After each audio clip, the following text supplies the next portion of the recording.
Good evening. Today is Monday, November 2nd. It is 7 o'clock, and we have a hearing this evening, case number 0320 55 SS LLC. This is the Summer Street Comprehensive Permit 40B project for construction of 240 rental units and 60 ownership units. And the topics for tonight is to have the peer reviewers comment, and we're going to go over those. Obviously, it's a public hearing. Public is welcome, but the night for the public hearing, the neighbors' comments is going to be on Thursday of this week. So good to see everybody there, and I still see we have about 35 participants, so that's great. And with us tonight, I should introduce the board.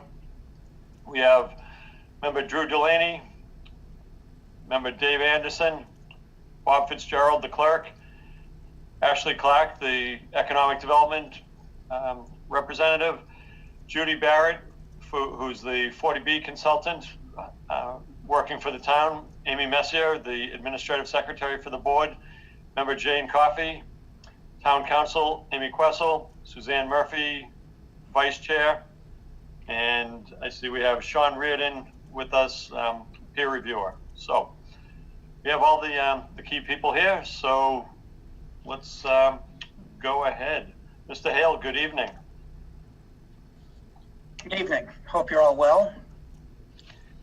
So tonight I have with us, with me, a team of people, Katie Enright and Patrick Bogle from Howard Stein Hudson, Brent Mogul and Jeremy Baldwin from Mogul Architects, Lou Levine representing us on 40B matters, Phil Mackey may join later, and Ken Cram from Bayside Engineering, who will talk about traffic. So without further ado, I'm going to turn it over to Katie Enright to start a presentation of the recent changes in the project. Just before we do that, because we have town council here, I'm gonna, Amy, is there anything that we should be doing at the start of this meeting? No, provided that you're following your schedule that you had set out. Yep. No, we're good. Okay. And I just had one thing, Ashley, if you could let Rob Woodland in, or from Sean Reardon. He should be showing, yep, Thanks. there. Thanks. Thank you. Okay. Katie Enright, go ahead, please. Yes, good evening, everyone. Katie Enright with Howard Stein Hudson. I'm an associate principal and project engineer with Howard Stein Hudson in our Chelmsford office. I'm here tonight just to go over some plan changes since the last time we were able to present the plan, and I believe if Leslie is allowed to share her screen, that will help us kind of move through the process quicker.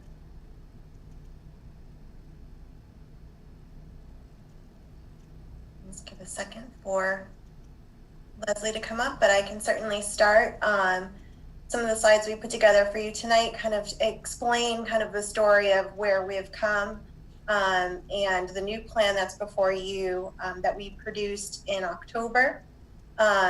Most of the plan changes, there we go, have to do with reducing the environmental footprint and really working continuously with the Conservation Commission to come up with a better project, a project that's more environmentally sensitive. And Leslie, if you can move to the next slide. These are just some of the highlights, but I'm going to point them out on the next plan. But we're really looking to reduce the environmental footprint. We've completely now moved the project out of the riverfront area, so we're more than 200 feet from the river. We've reduced the number of multifamily buildings, and you'll see this in the new concept plan, from 4 to 2, which reduces the building impact. We've increased distance between buildings, which was something that Cliff Bomer with Davis Square Architects had brought up at your last hearing, to make it feel like there's additional space between the buildings and also additional amenity space and space between the clubhouse. We've increased and laid out the amenity area. We've improved internal circulation. We've increased our multifamily buildings to 6 floors, and you'll see what that does is it significantly reduces our building impact as far as the footprint itself, and it also allows us, again, with 6 floors, we're very significantly at the back of the project site with the multifamily buildings, which you'll also see in our renderings. We've also taken 14 single family homes and created 7 duplexes. So we're not adding units there, we're taking 2 houses and putting them together. And what that does is it again reduces the building footprint and opens up additional site open space between buildings. We've also adjusted road C and D, the internal driveways, to get a greater distance apart. That was one of Tetra Tech's comments, to get over 100 feet between those 2 driveways. We're now at about 116.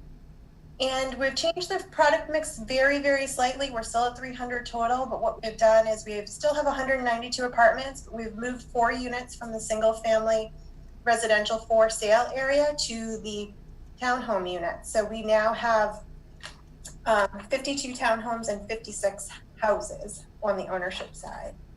Leslie, if you can go to the next slide, it'll help kind of better describe what we've done. And I'm just going to move through this very quickly. As you come into the project site, most of that pretty much remains the same until you get to roadway B, the first kind of offshoot where there's 12 townhomes off to the side. Roadway B, what we've done is we've reduced the impact to the vernal pool in that area by moving the pond more than 100 feet away from that vernal pool. You come into the site and take a right and move through the site there. As you come up to the area right before you jump into the multifamily 6-floor buildings, there used to be a roadway there called roadway D between vernal pools 1 and 2. And we've reduced that. We've taken that little dead-ended area away from the project site and added an additional 4 units in there that we took away from the first sale units. As you move into the back area, the multifamily area, you can see there's significantly more open space than we had previously, and the buildings are spaced pretty significantly apart based on the previous plan. So now we are seeing more than, I believe it's 240 units between the 240 linear feet between the buildings. The L-shaped building is 152 feet from the clubhouse, and the straight building is 143 feet from the clubhouse. And we now, including the clubhouse and the open space area, have about 38,500 square feet in that center area. So it's just under an acre in that center area. And you can see there's a sidewalk that wraps all the way around there. So the view sheds have changed pretty significantly along with the internal circulation in that area.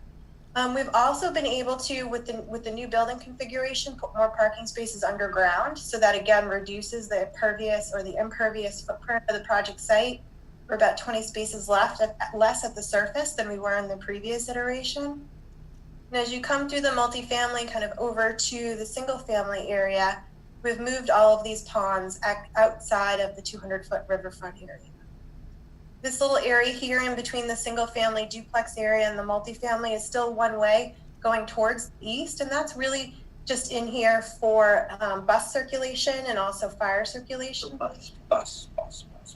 Lives on this side will not go through the multifamily area. Really, they'll go back out to the main road via roadway D.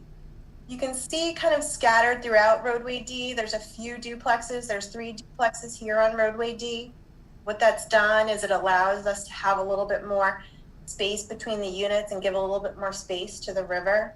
And then as you come back to roadway A and wrap out to roadway E, we've also added a few additional duplexes here. So we've taken 8 units on this road and made them into essentially 4 buildings. It's still 8 units. What that's done is that it's allowed us to shorten that cul-de-sac road pretty significantly. And again, move this proposed infiltration area exterior of the 200-foot riverfront area. So all really important changes as we work through the Conservation Commission's comments and questions and the peer reviews we've seen there. We feel we've made a lot of really good overall adjustments to the plans. As you move to the next picture, Leslie, this just is a breakdown of the unit mix. So as I stated before, we've moved 4 units from ownership to the rental townhomes. but we're still at that 300 number. And what we've done is we've introduced 6 studio apartments into the multifamily area. Still 192 apartments. We've just changed the mix slightly to offer a little bit more of a variety in the overall multifamily. So it brings you through the number of 1s, the number of 2s in both the multifamily, the 2s and the 3s in the rental townhomes. And then again, the ownership units, we have them separated now into 2-bedroom standalone, 3-bedroom standalone, and then a 2-bedroom duplex and a 3-bedroom duplex. And then if you move to the next slide, I know it was requested and we had provided some of these before, but we've updated them as the project updates, an aerial view of what our project would look like. So you can see in this picture, you can see the new unit types that we have here, and it shows the 6-story buildings and the orientation of the 6-story buildings. So you can see as you come into the site, there are the first 5 single-family units on the left, the Boulevard roadway as you come in, and roadway B with the townhomes off to the right. And then you come up onto roadway C, where you start to wrap around through the townhome units. You can see the trees and the areas of the wetlands and the vernal pools and the open space and green space adjacent to these units. As you wrap back around to the multifamily, you can see the changes in orientation have really opened up that area to different view sheds. So you're seeing essentially one face of the short side of the L facing come in up over the green space and the clubhouse. The second side of the L is essentially hidden from view from that viewpoint. And then the linear building on the left. Then as you move your way back through the single families and duplex units, you can again see the wooded areas between those units and around protecting the river on the north side of the project. And then again, coming down into the cul-de-sac area, you can see that the buildings now are located interior of the cul-de-sac essentially, and then on the exterior of the cul-de-sac is green space and the infiltration pond on that area. So you can see a good view shed of the whole 50 some odd acres and how the 300 units sit therein. With that, I'm going to turn it over to Brent Mogul from Mogul Architects, who created this image, and talk to you a little bit about the new units that you're seeing today. So with that, I believe, Brent, are you on?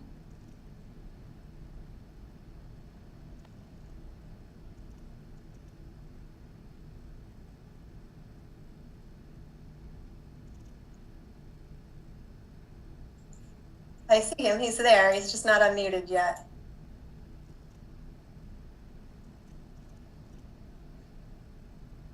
Brent, are you able to speak?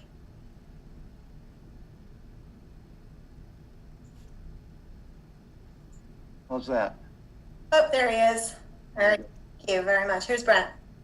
And it's appropriate you can't see me. Nothing to look at here. We'll try that video. All right, so thank you, Katie. Well done. I'm going to be very brief about this, but first of all, Mr. Chairman, thank you and the board, thank you for hearing about our proposal this evening. And I also want to thank Cliff Boomer for suggestions he made some 2-3 months ago. I think it was in August, where he issued his observations about possible improvements to the site. And his comments have been really instrumental to some of the changes Katie just spoke to. And I think we've made some vast improvements in that regard.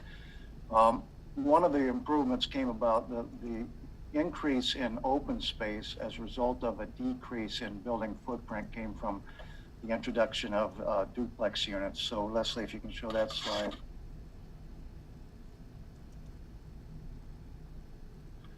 So a number of opportunities we have to increase the green area and decrease the coverage resulted from taking 2 single units and joining them together as a duplex. There are some that are 2-bedroom configurations, like the small intimate image you see at the top, and then some 3-bedroom units that are taller in massing, but still very much consistent with what the single family neighborhood will look like for the individual homes. And then the real change in the site, if we can go to the next slide, is the open space that Katie spoke about is a direct result of going to 6-story buildings so that we can combine 2 into 1, and that we can dramatically decrease the amount of coverage of the on the ground plane. So the image you see here is of the clubhouse in this new location with the almost acre green space around it. One of Cliff's comments was that the clubhouse and the pool facility did not have an outdoor amenity space. So we've been able to answer that query and successfully so. And this is just an image of how the building that is the tallest building at the back of the site is appropriate, given that that part of the site is about 20 feet below the entry road into the site. So it's really only going to be about 40 feet above the entry road. And as you know, there's an abundance of mature vegetation there, trees ranging from 40 to 60 feet. So this gives you a little flavor of what the environment will be around the new configuration, which is obvious that there's a dramatically more open space provided in this design. And then one of Cliff's comments was that if you thought we could be a little more pedestrian friendly and improve the vehicular circulation around the site, and this added nearly an acre of green space has afforded us to do that with properly located sidewalks and also a reduced pavement area for the driving areas. So we're very happy about how this is turning out with Cliff's comments and our response to them. The architecture, we've been in business for 30 years doing this for that amount of time, and we've worked with many multifamily communities where this site in particular is encouraging to us because it has so much undisturbed, mature vegetation that will be remaining on the site. It's very, very appropriately separated from the grid of the neighborhoods, and the majority of the housing is tucked to the back of the site, which is not particularly visible from the public ways. So this site has a lot of things going for it. We know that the architecture will be exemplary. We will be using Energy Star appliances and exceeding the energy codes set by the state standards, and just very excited about the improvements that have made since our first submission. So to speak somewhat to the vehicular improvements, we have Ken Graham from Bay State to continue on and answering questions about vehicular circulation or traffic. So thank you for your time.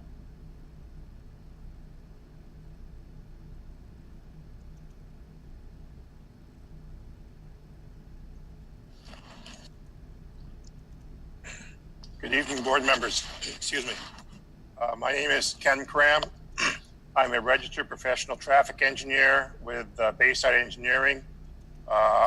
Just started my 10th year here, but have been preparing traffic impact and access studies, intersection design, signal design for well over 35 years now. Done a number of projects in Walpole in the past, smaller projects, nothing too recent, but have done work down in that area. Excuse me.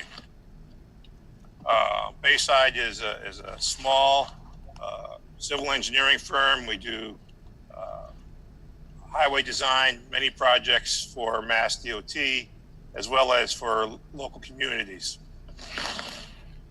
We were contracted back in last year, early midsummer, I would guess, to prepare the traffic impact and access study for this project. And that was all our counts were done pre-COVID.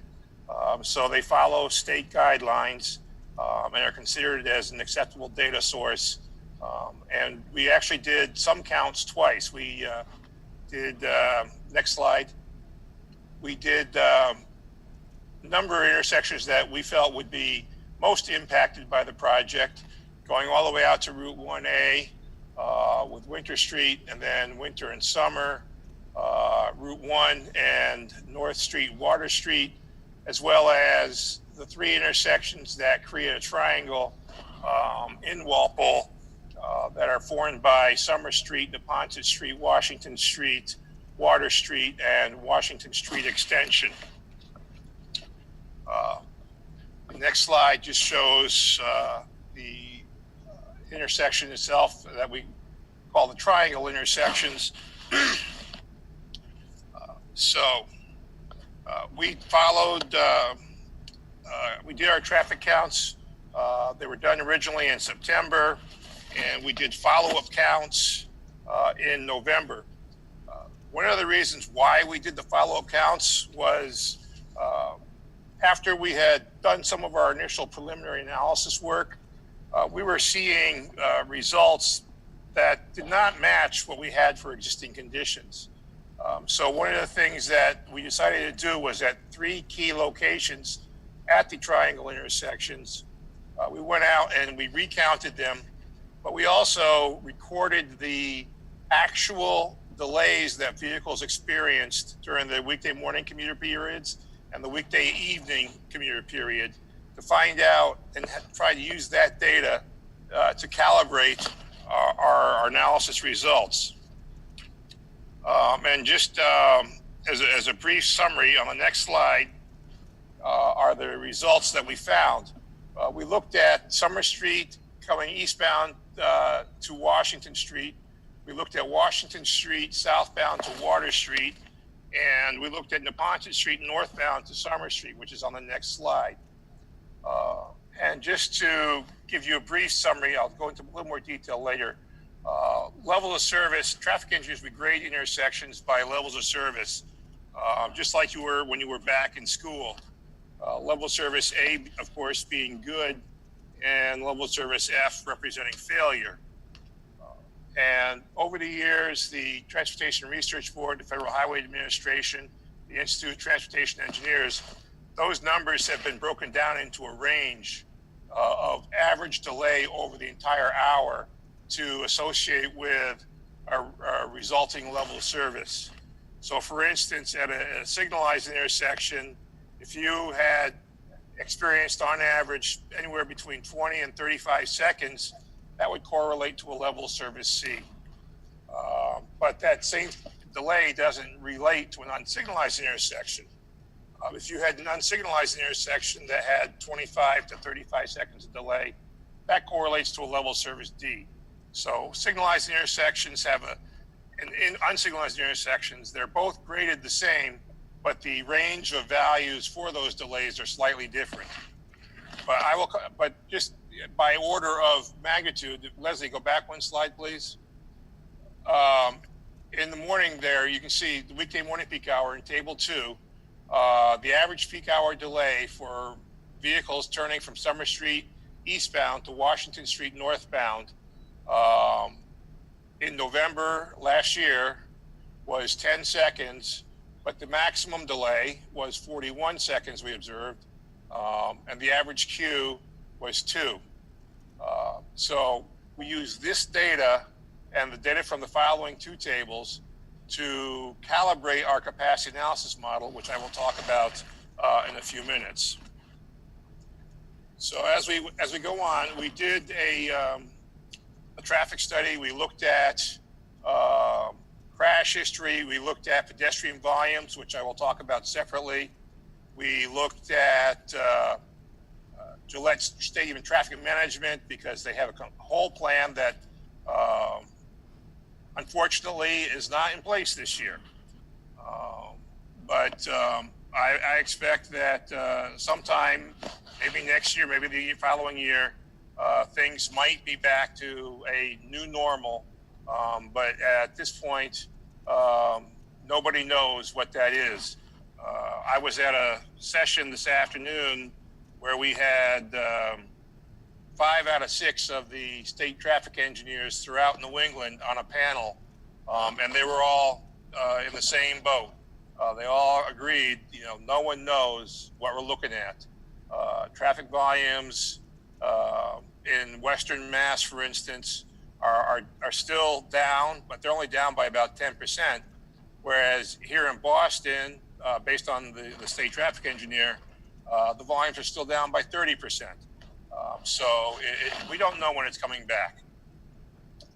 So we looked at the crash history, and then we take our existing conditions and we project them out to the future. we used a 1% compounded growth rate. This was based on data from Mass DOT.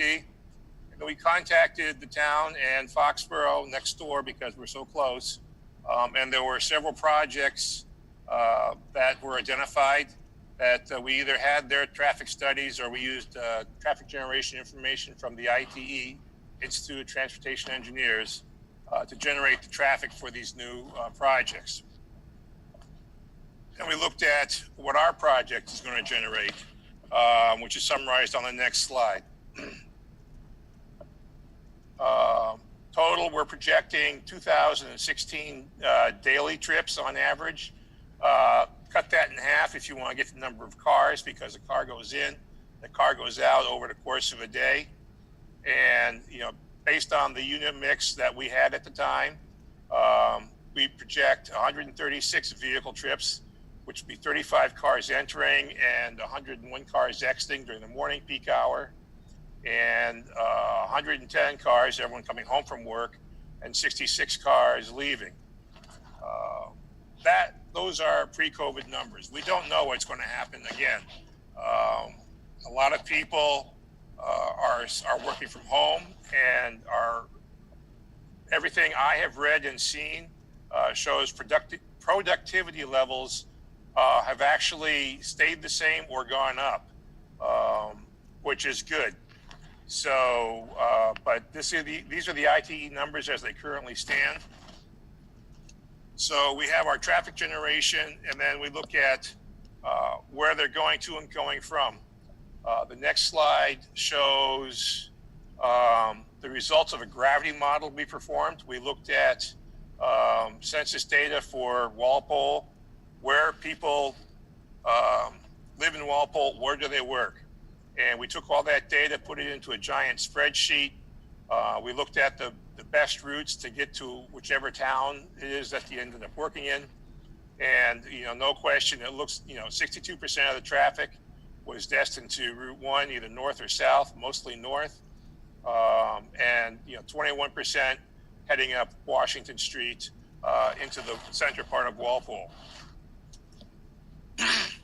So we have our no build volumes, we have our site generated volumes, we have our trip distribution pattern.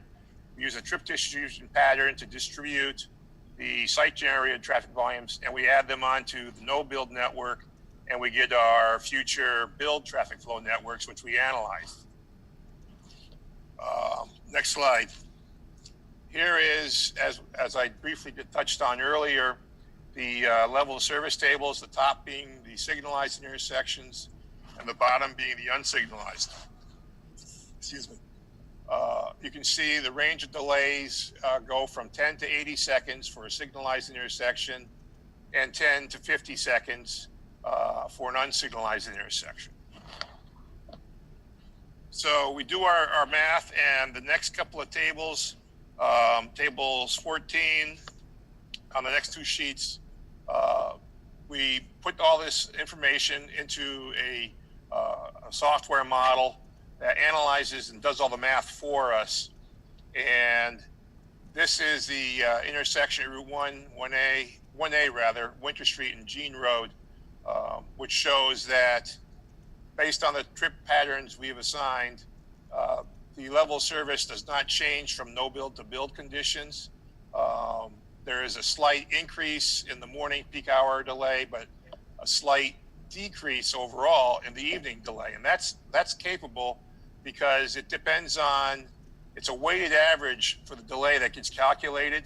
And if we add volume to a movement that is not the critical movement, but it's one of the ones that helps the intersection operate well, it can actually pull the delay down.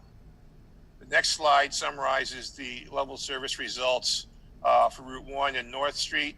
And again, because we have more traffic going there, we still have a level of service D in the morning and a level of service C in the evening. Moving on to the next slide, it's going to be a little bit small, I'm sorry, but this is the unsignalized intersection results, unsignalized intersection level service results.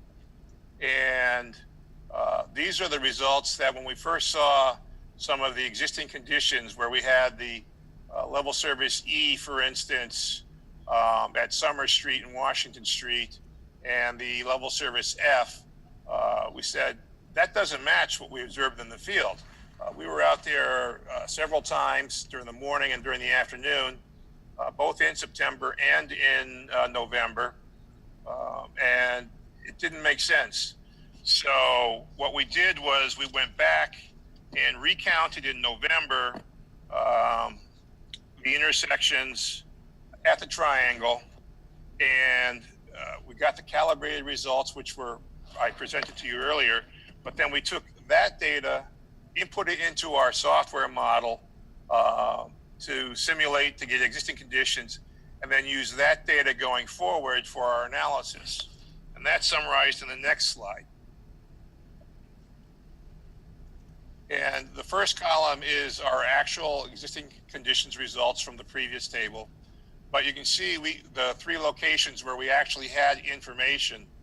The level of service, even though it says it's an F right now, the model, based on the volumes we counted, but when we look at what the actual recorded delays and queues were, it's not an F, but it's a level service C. This shows us that the capacity analysis model and methodology for the unsignalized intersections is very conservative. I have done this many times over the past 15, 20 years because this anomaly, I guess the best way I can describe it, in the highway capacity software and the modeling for unsignalized intersections.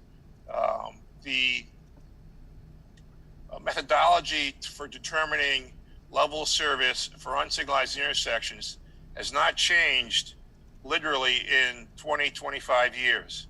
I keep hoping every time the new capacity manual comes out that more research would be done for unsignalized intersections to come up with a better model to predict results, but that has not happened. So by doing that, what we have at the end of the day, if you look to the far right, we don't have a level service F under build conditions. We're at level service E, which is theoretical capacity. But we're not at capacity because if we were, then the theoretical capacity or the volume to capacity ratio, V over C, would be 1. And our projected V over C ratio is 0.87. So that's a summary of the analysis we did for the traffic study. I'm going to segue briefly into several other topics that we were asked to look at, or there were some questions raised. And the first one coming up is the location of the driveway in relation to the railroad. We've done, I got to give Mr. Hale credit. He kept on sending me all kinds of interesting reading articles on the railroad crossing, and we found some information on our own. But here is a plan. We also had gone out as part of our effort, and we did a survey of Summer Street in the vicinity of where the driveway would be down to Neponset Street. And this plan shows the railroad crossing right in the middle pretty much, and where the proposed driveway will be. We looked at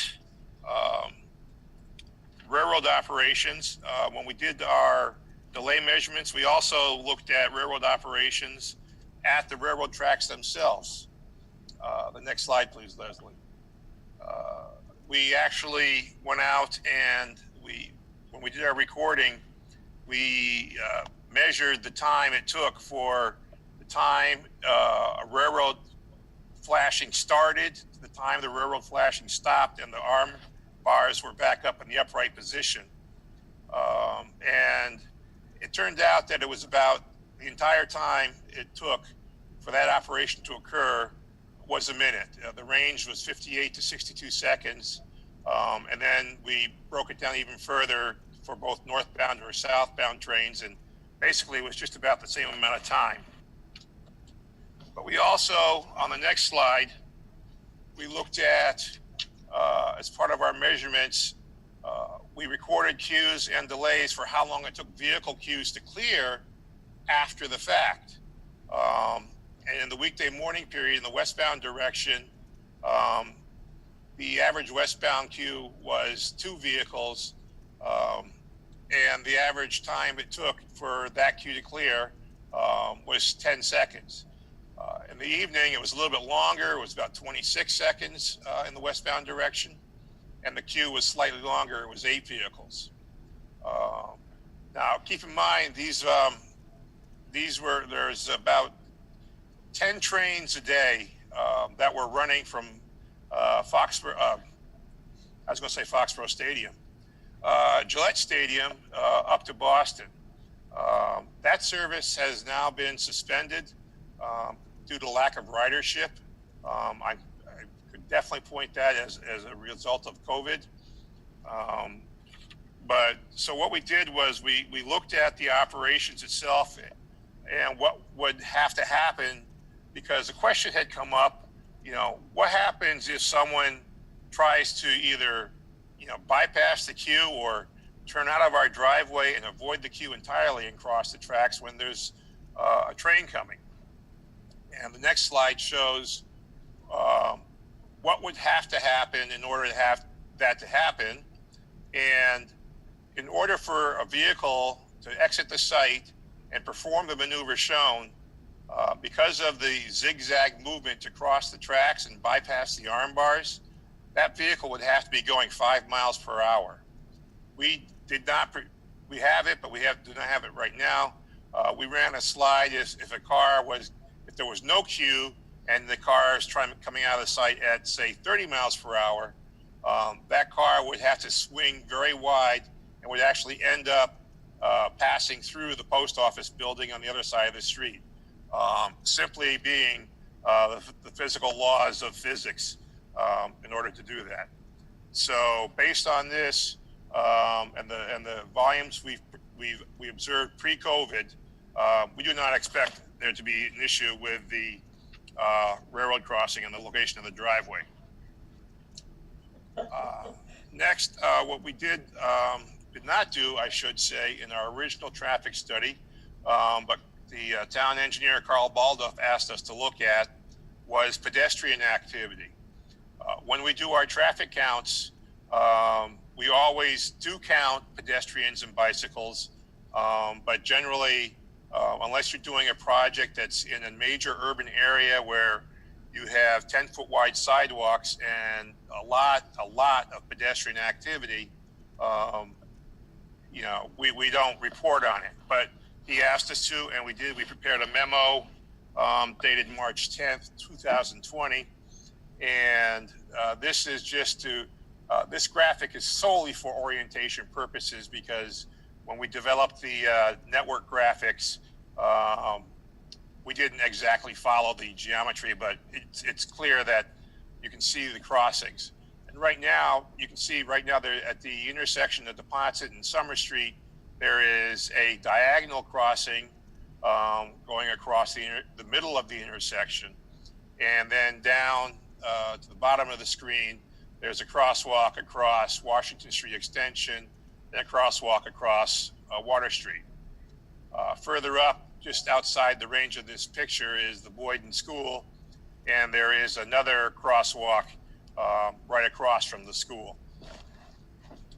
So what we did was, on the next 4 slides, we summarized the traffic volumes from the count data worksheets, and I think the largest pedestrian crossing volume we saw was 7 pedestrians. I believe it was on the next slide, Leslie. Yes, if you look, you can see in the lower right, is the number 7 and the number 2 in parentheses. This number 7 represents 7 pedestrians crossing Water Street during the weekday pedestrian peak hour period. So that count occurred from 8 to 9. Those 7 pedestrians crossed Water Street at that location, and we surmise that they either went into the church building on the corner or continued down Water Street, because if you look up to the next intersection of Washington Street and Summer Street, during that same hour, 8 to 9, no pedestrians were observed crossing the driveway at that location. So we did the analysis, and so the pedestrian volumes that we observed both in September and in November were very low.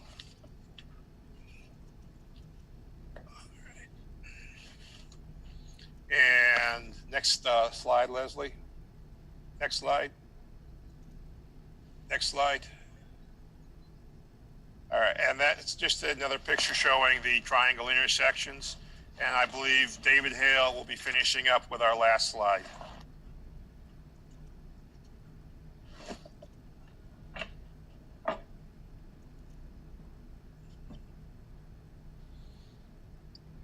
So I think what Ken has presented is sort of a scientific approach to traffic, which is his job. And I think the result is that although the project will generate additional trips, it won't generate significant safety issues or failures of any of the existing infrastructure. That being said, we are committed to join the Neponset Valley Transportation Management Association upon occupancy, and that association has some capabilities to help us arrange common commuter transportation to the train stations and some other things that are aimed at reducing traffic. We're also committed to provide funding of $131,625 on the same per market unit basis as Liberty Station and 95 West Street toward offsite infrastructure. And you might remember that both of those projects committed $100,000 either in cash or in kind to offsite infrastructure.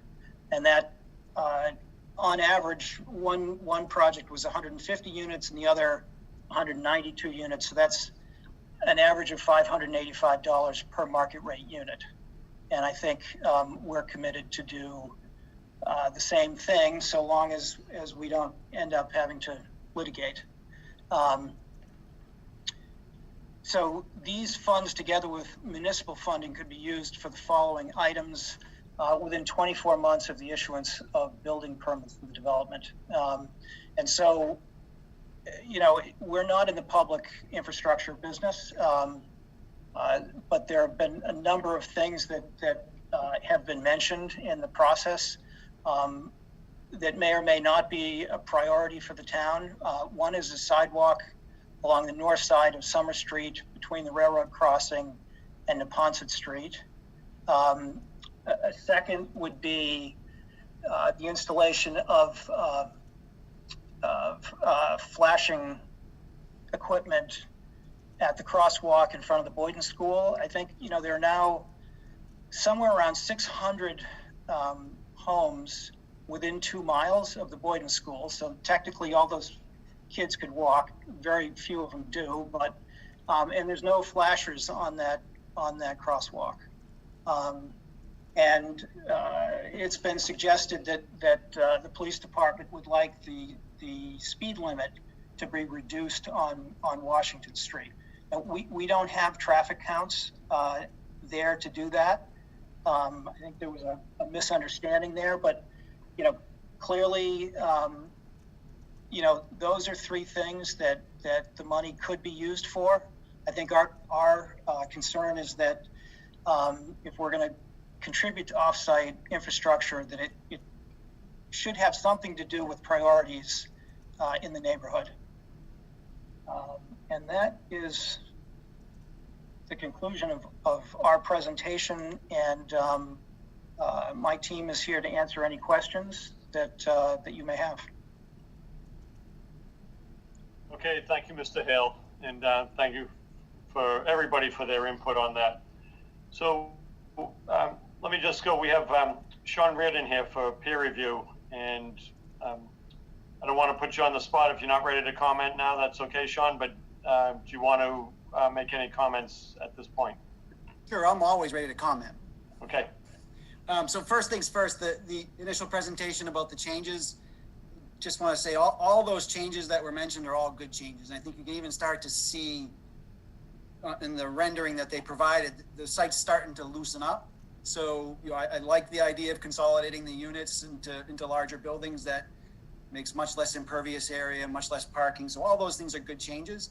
And there are still some outstanding issues that I think need to be looked at, but working in the right direction. Specifically as it relates to traffic, I also have here tonight Rob Woodland from our office. Just in the interest of full disclosure, I'm a civil engineer, not a traffic engineer though. Rob knows all about these VC ratios and things like that. So if we get into in-depth stuff where him and Ken need to talk to each other, he's here to back me up. I think basically we come down to maybe 4, let's call them traffic-related issues. The first is the impacts that the project's going to have on that triangle intersection. That's Neponset, Washington, and Summer. The project is definitely going to create impacts. And I think anybody in the neighborhood is going to tell you that intersection doesn't operate great. So if Ken's people saw it operating at a time where it operated well, and, maybe he was out there at a good time. So I'd just be careful about extrapolating one-time anecdotal information or single occurrence traffic analysis to necessarily equate to all the experiences that people in the neighborhood experience out there. And our big issue is that when you look at their analysis, that intersection fails in the morning. It's going to fail worse when the project's here. In the evening, I think it goes from a C to an E. That's a big change in terms of level of service. And that doesn't even consider things like Gillette Stadium traffic, which I don't think responsibility, but it's something that has to be considered when you start looking at, well, how sensitive is this intersection to other things that maybe that the analysis doesn't reflect? Similar, the analysis really doesn't treat the fact that the railroad crossing is there, doesn't give the intersection any higher priority, or doesn't change the analysis in any way. Also, the fact that the school's right down the street from there, again, it heightens your concern. It doesn't really change foundationally the analysis, but it means you got to look at things a lot closer when you have these kind of issues nearby. And it's just disappointing that we've asked on a couple times for them to come up with mitigative solutions.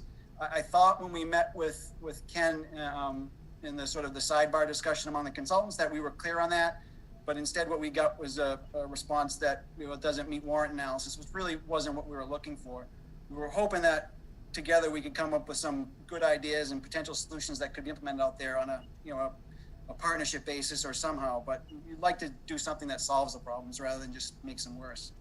The railroad crossing, I think, that was a issue of mine in the beginning. I think Ken's provided some data that sort of reflects that the exiting driveway is quite a bit further away than the entering driveway. So a little less concerned about that now than I was in the beginning. But I think if you look at Ken's sketch, despite what he says, I can definitely see people trying to make that move that he shows on the plan. That doesn't seem too far-fetched to me. My attitude is if there's a real simple improvement that we can make that precludes that from happening, then maybe it's worth considering. But again, that's probably not a really high priority on my list. The intersection, the triangle intersection, is more so. Then the PEDS issues. I think David mentioned about the priority of getting a sidewalk there. You're gonna have 46 new kids potentially walking to school or going to the Boyden School from that neighborhood. And you also have other kids walking through that intersection, combined with now more traffic going through that intersection. Certainly like to see a more proactive approach to solving some of the pedestrian issues around there. But again, haven't really gotten anything back from the applicant. And then last is just the whole idea of this being a single access point. Not really a traffic issue so much as just a general concern. They have provided a boulevard intersection or a boulevard road, which gives you two sort of barrels to sort of mitigate some of that. But I think it's important to realize that in some ways the boulevard section can just get blocked just as easily as a single lane roadway. In some cases, a boulevard section actually pulls away some of your utility because instead of having a 25, 26 foot wide piece of pavement to work in, you've got two separate 16-foot wide sections of pavement. So sometimes it makes it better, sometimes it makes it worse. So I think in summary, we've got some outstanding issues. The principal one being is the lack of a solution at that triangle intersection. Rob, if you want to offer anything or add anything, feel free. Yeah, could I share my screen for a moment? Is my mic live? You guys hear me? Yep, I can hear you. Yep. Okay. If I could just share my screen, I'll just cover one real quick point and then see if I can do this.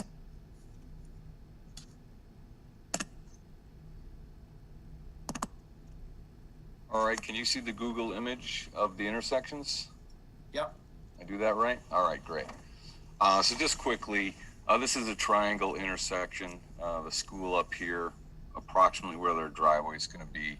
So the idea of providing enhanced sidewalk along this side of the street to prevent crossing across the entire intersection makes some sense, with a crosswalk connecting to this side of the street, going up to the school and providing a flashing beacon or supplementing the pedestrian crossing, as they suggested, has some merit. The one issue in looking at the analysis, and these two bars, and maybe you can zoom in just a little closer. So the yellow bar here is the no build condition in the PM, where the queue would spill back from this intersection. And based on the analysis they presented in their study, the red bar is the build queue in the PM with their project trips added to the intersection. So because these intersections are in such close proximity, the vehicle queue spilling back past the intersection will prevent the vehicles clearing out of these other side streets, causing a kind of a cascading effect of vehicle queues spilling back here. If these folks aren't able to exit the street and turn left, and there's already quite a vehicle queue on this approach, something like 600 feet, the demand for this movement being blocked by this queue will have an impact on the future operations of the intersection. That will result in a longer queue spilling back in this direction, making this movement, the left turn movement out of here, difficult. So the whole issue, I just wanted to point out, just basically in a nutshell, the level of service was going to be projected to go from LOS C, which is very good operations, certainly acceptable operations, even though there was some queuing that spills back in the PM, to LOSE, which is really just pushing the capacity of the system, but resulting in longer queues that will spill back to the adjacent intersections. This one will spill back and cut off this intersection. This one cuts off this intersection. So what we were looking for wasn't necessarily to install a traffic signal. That might have been a potential solution. We were looking for a solution that would address the vehicles trying to get through this intersection. Again, just zooming out, the bulk of their traffic will be heading through these intersections. And in the PM, most of those vehicles are heading back from the highway and then turning onto the street and turning into the driveway here, which results in this queue spilling back at the intersection. So we were just looking for some type of improvement that they could identify that would address some of these capacity issues with a unusual layout of these intersections. You have the triangle intersections here, and then an additional leg coming off here. You have the pedestrian crossing here because of the lack of sidewalks, crossing diagonally across the intersection, which isn't typical. I think that's partially alleviated if sidewalk was constructed along this side of the street. A new crosswalk and ramps were tying in with a complete sidewalk completion of this portion that would get you a viable walking path to the school, coupled with a flashing beacon or police officer control, whatever supplemental crossing would be warranted in this location to get the kids to school would address one of our concerns. But the vehicle queue spilling back on on this approach is something on the order of 500 or 600 feet. So there's already going to be frustrated drivers that are going to pass through this intersection, and they're going to accept shorter gaps in the traffic flow. They'll force their way into traffic when the operations bump up into the capacity, pushing the capacity intersection. We're looking for some kind of improvement. Now, just to give a quick example, one thing that could be done, and we had suggested, was potentially coming up with striping and signing at the intersection to prevent vehicles from blocking the intersection, or at least encouraging vehicles with a do not block box at the intersection, so that these vehicle queues would not block the left turn exiting movement out of the side street. This would be painted in here and signed in such a way where these vehicle queues, if they were to extend past in the intersection, would be instructed to stop further back and not block this approach. Same thing with this street. These vehicle queues spilling back to the intersection, a do not block box with signage here would allow these vehicles to enter the traffic flow rather than be cut off by this vehicle queue. That's not going to solve the entire problem at this intersection. Other solutions could be a rethinking of the geometry at this location, up to and including closing off streets to simplify the flow, or creating a circulation element like a roundabout, modern roundabout, to better handle the flow, or even one-way directionality on the triangle so that the conflicting movements aren't in conflict with each other, or that those conflicting movements are simplified to one location. So that's basically the comments we had. Ken prepared the study following the standards. I think the study area they looked at was acceptable. I think their trip generation distribution was all correct. We just had a lasting concern that this triangle intersection has some challenges today, and the projections that they provided still showed that these vehicle queues, even with the calibrated results, were going to block these intersections. And we just really were looking for a creative solution to solving these capacity constraints at this triangled intersection. Again, I threw out a couple of quick ideas that would alleviate some of the flow, not suggesting, nor are we responsible for developing the type of improvements that should go here, but we just recognize that there is a need for an improvement at the triangle intersection, in addition to providing enhanced pedestrian access to the school. So that's all I had, Sean, just to add to what you had already mentioned. Thanks, Rob. Oh, I can not share my screen, or someone can take it over if they wish.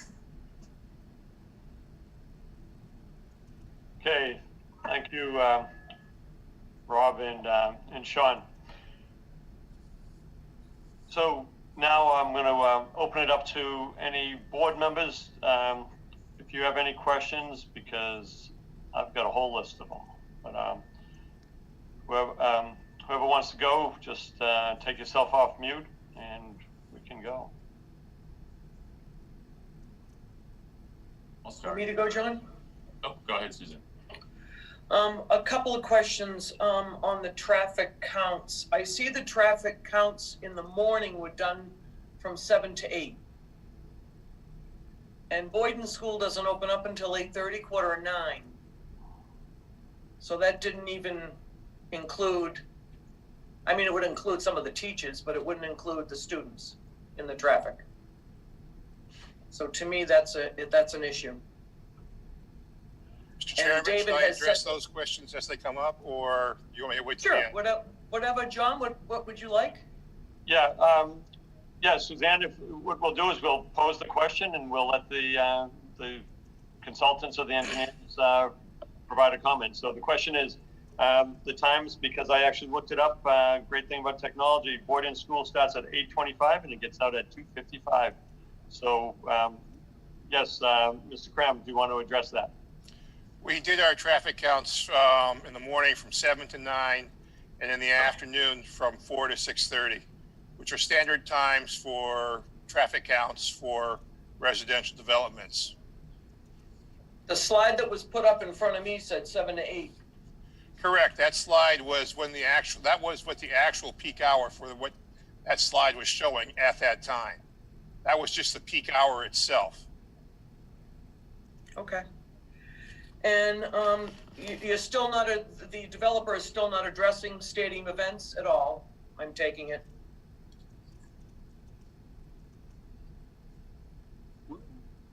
We're not responsible for stadium events. Okay, And thank our you. traffic is great. Thank you. I'm all set on that one. Okay, are you all set, Suzanne? For now, yeah, I can't believe that answer, but that's what I'm getting. No, and that's why, you know, we'll look at it and look We at will. stuff like that. So, Thank you, I'm good for now. Bob Fitzgerald, go ahead. Thanks, John. I guess this might be initially a question to Rob and Sean. When I look at the number of parking spaces that are proposed and the number of trips and the combination of trips and parking spaces that are proposed, it's of such a size that it would require MIPA review, as I understand it, an ENF were there to be some sort of state approval required. And in that context, I'm trying to understand, given the magnitude of, you know, MIPA is sort of intended to capture the larger projects, and this, I think, would qualify for that. Is it typical in your experience that there is offsite traffic mitigation associated with projects with, you know, more than 2,000 daily trips associated with them, or with, you know, parking spaces on the order of, I think it's 660 or 670 at a single project? I'd say regardless of trips, that your traffic mitigation is typical for most projects. So it's a sliding scale. I mean, you can have a project that's right near a highway interchange and there's no need, but in this case, I'd be surprised if on a typical project like this, you wouldn't expect to do some traffic mitigation. And that kind of mitigation that were the kinds of things Rob was laying out in terms of, you know, either signalization or short of that, some sort of mitigation measures to manage the flow of traffic at critical times of day. Yeah, at least some proactive response to addressing a known problem that gets exacerbated by the project. I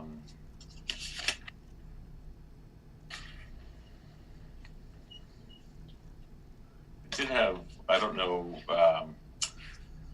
sort of the status of the warrant analysis, but it did generate some comments from, I believe it was the police department. So I kind of read through that and had some questions about that as well. So it indicated at the beginning that there were these 9 different warrants, and if one of them were met, then it would justify implementing a signal. And in the analysis of that, it looked like for warrant number 1, the requirement was to use a data set of 8-hour data, and the applicants indicated that there was only 4 hours of data available. And I'm curious if that is I mean, I would assume that the 8 hours of data could be collected by observation. I'm just curious why that is a non-factor, I guess, in evaluating warrant number 1. And you want to answer that? Yeah.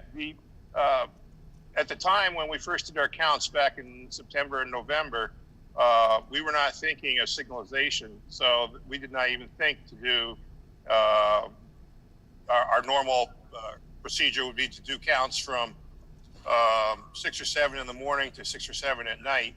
So we encompass a typical average day. So we did our warrant analysis based on the data we had. We could not go out now and do a warrant analysis based on current conditions solely because of COVID. The volumes are definitely way down. So that's why we use the data we had.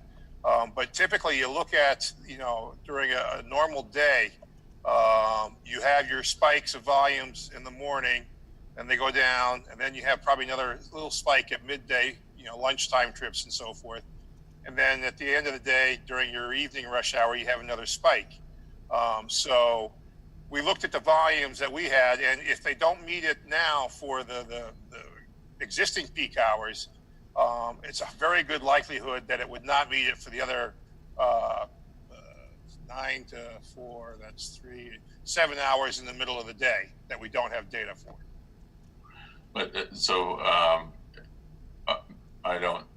I'm not a traffic engineer either, but is that a peak hour analysis or is that a cumulative over an 8-hour period? Warrant 1 is a cumulative. Warrants 1 and 2, warrants 1, the way they rewrote it, warrants 1 is over an 8-hour period typically. Okay.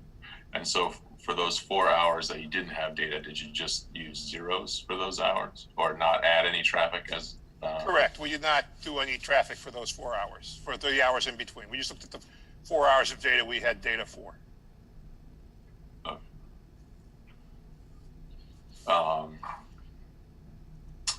Let's see. And then I guess another question had to do with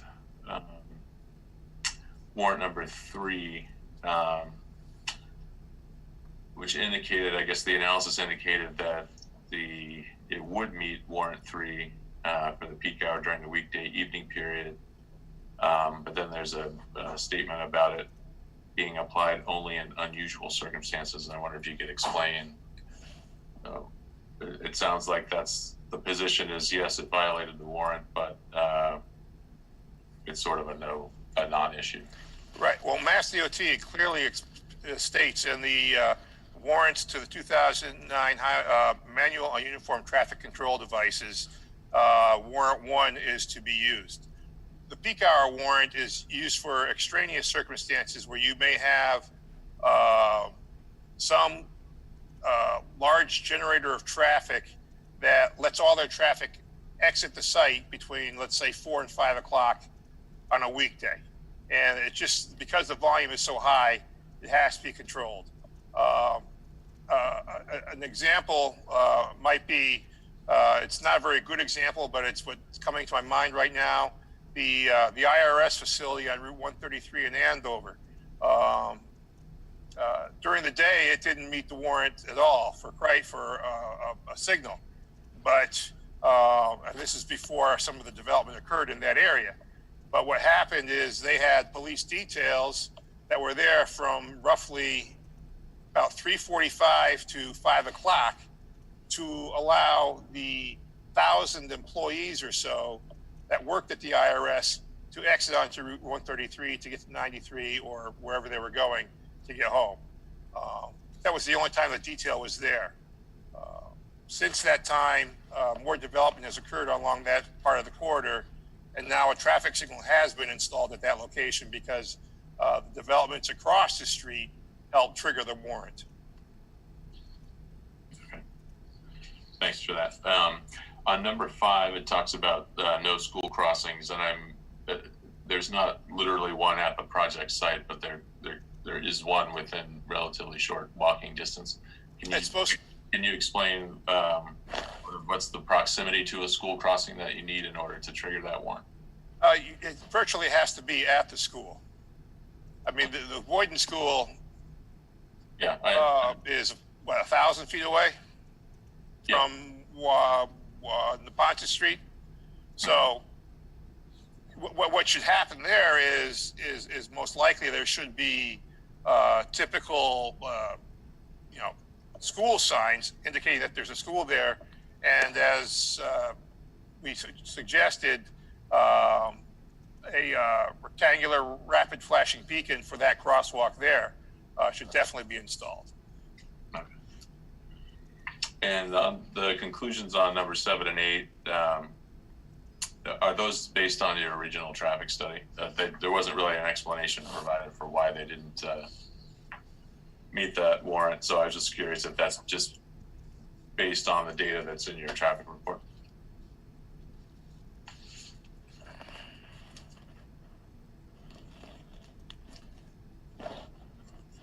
Right, correct. The intersection doesn't have a high crash rate. And warrant 8. Warrant 8 is where you have a situation where you have a number of signals. Let's say they're evenly spaced every 500 feet. And every 500 feet, you have a signal, then you go 1,000 feet or so, and you're in that 1,000 feet. Then, because of, you want to maintain progression through the corridor, it might make sense that you might meet that warrant to help maintain that traffic flow progression through that corridor.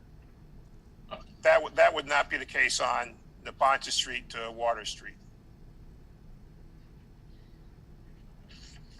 And then I had one question for Mr. Hale on the discussion of the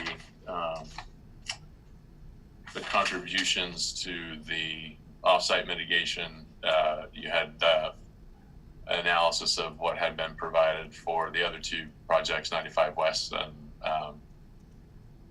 Liberty Square, and then you had a list of possible mitigation measures. And I think the language on the slide was that your contribution together with municipal funding might be able to accomplish that mitigation. Do you have a sense for how much municipal funding would be required in addition to your contribution to complete that mitigation? It really depends on what the town's priorities are. Well, of that bullet list that you had there, I'm just focused on what you had listed. If all of those were to be implemented to address offsite mitigation, and trying to get a sense for the contribution of the project as compared to what the, a rough estimate of the total cost of that offsite mitigation would be. My guess is that contribution would be somewhere in the neighborhood of 2/3 or 3/4.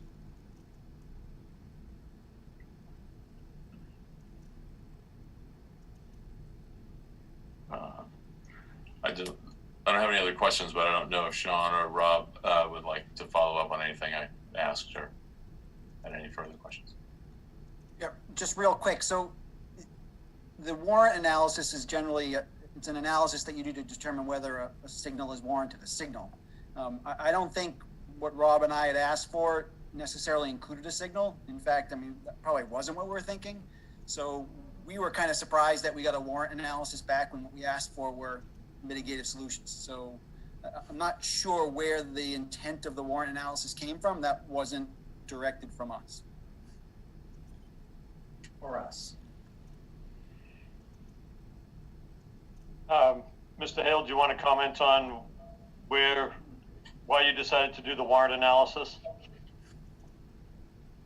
I think Ken felt that it was asked for. So it's highly unusual. In fact, I've never been through a permitting process where peer review, didn't provide written comments. And so I think there were some written comments back in April, but so we felt that the warrant analysis was asked for. Okay, that's fine. We were looking for solutions to solving some of the issues at the Triangle intersection.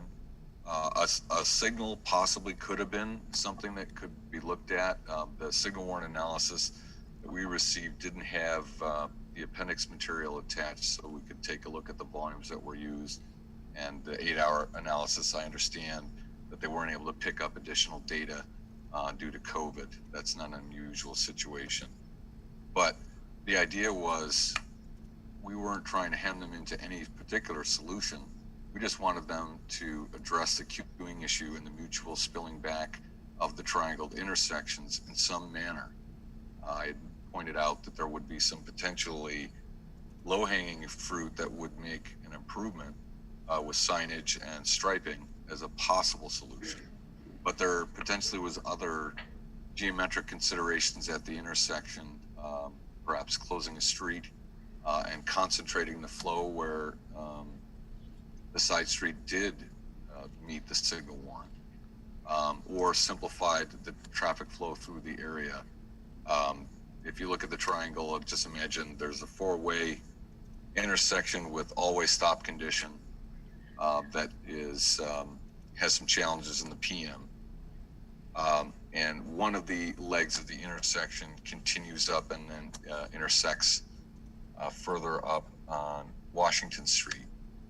It's possible that that is a redundant leg of vehicular movement, and that changes in the geometry would be a solution, or considering a layout that's different than the two intersections at such close proximity to each other, like maybe a roundabout. So, I think Rob is making a point that I've made in the past, which is that this infrastructure is really, it's the purview of the town. We have no capability of proposing. I'm not making that point, Dave. Well, he is, Sorry, because. Don't say that. All we've asked for is for you guys to take some Can I finish what I was saying, please? Sure, but don't tell. Okay, don't, yeah, So first off, let me finish. everything goes through the chair, not back and forth. And Mr. Hale, you did say that what Mr. Woodland was saying, and then you started. So, and then Mr. Reardon corrected you. He said that's not what he's saying. So say what you want to say, and Okay. this will go smooth. So things like closing off streets, they're beyond our purview and beyond this board's purview. There may be some solutions out there to that triangle, that would help the community. But they're not directly related to our project, although we'll impact them. And I think the approach is funding and then getting together and agreeing how to best use that funding. That's all that we're saying is, we can throw out any solution. I don't know if it's going to work for the DPW or whoever. And I think a better approach is to agree on a value of funding and then get together and agree on, where to spend it. Okay, thank you, Mr. Hale. Any other board members have any questions or comments? Just one quick follow-up to that. Pedestrian safety is in your purview. So Mr. Chairman, let me just respond to that. We've offered funding that can be used to improve pedestrian safety. It's a question of where the town wants to focus those funds. And I recognize that's a step in the right direction. What it is, it's funding based on a calculation of another project, not on the funding needed to solve the problem of the pedestrian traffic and the vehicle traffic in the area. So, let's just think about the fact that there was just a warrant article proposed to allow people to rent spaces for parking for Gillette events. That has a much greater potential to affect pedestrian traffic than our project. This is public infrastructure, and it services all kinds of different people and events, and we're willing to contribute. Okay, you're bringing up something that didn't even take place at town meeting. This question about an article that was withdrawn about parking in South Walpole on people's private property. So that's not that didn't even come up at town meeting. So, Jane Coffey, did you have a question or a comment? Yes, I had a couple of comments. First of all, not to beat a dead horse, I realized this traffic study was done prior to the COVID, and I think it's obviously going to be pretty difficult to ascertain exactly. I mean, we can't change time, unfortunately. I think the neighbors are going to be very concerned, would rather have seen, and it's an impossible now, the traffic, foot traffic between 8:15 and 8:30. And I know it's picky, but it's really going to be important to them.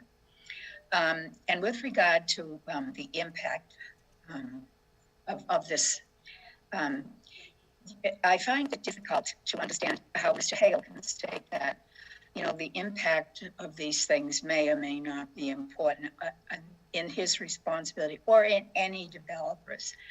As I see it, when somebody is presenting a project such as this, I would think that the impact of everything around it would be considered.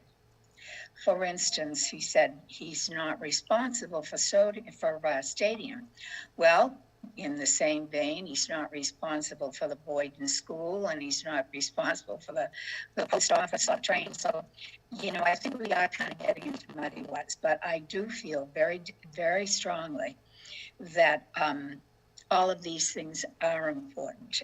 And while Mr. Hale has offered funds to somewhat mitigate that, I think at least how I perceive that is, yes, this is a problem, so here's the money, you fix it, I'm going to go on with the rest of my project. And I think that while it's noteworthy and certainly appreciative that he wants to step in and do, I think that's admirable. But it more or less abdicates his responsibility for those things that we've raised a concern about. And in so doing, it puts the responsibility on us. Here's the money, you go fix it. We don't know, as Bob has said, we don't know how much that money is going to be, how much money that beyond what he has offered it's going to cost. And I think that would be important. If there's an issue that we brought up that needs to be addressed, I would think that the applicant would say, okay, you've raised these issues, therefore, you know, we'll sit down and figure out just how we're going to do it.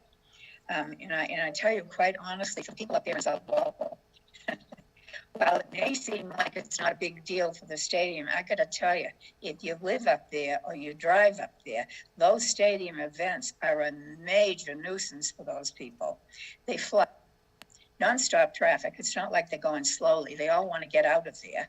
And at times when the weather's bad, inclement weather, it's a nightmare up there. So I do think it's something, no, Mr. Hale, you can't fix it and you can't stop it, and it isn't your fault.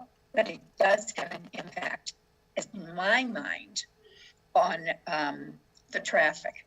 And given the fact that people are coming and going from this and relatively narrow one way in and one way out, same way in and out, I do think it's important to at least recognize that it does have an impact, and to allude to the fact that, you know, well, it's not responsible, you're not really, but in essence, it does become part of things in that area that will impact how the residents and the safety of people there. That's the only comment. And I do want to say, Mr.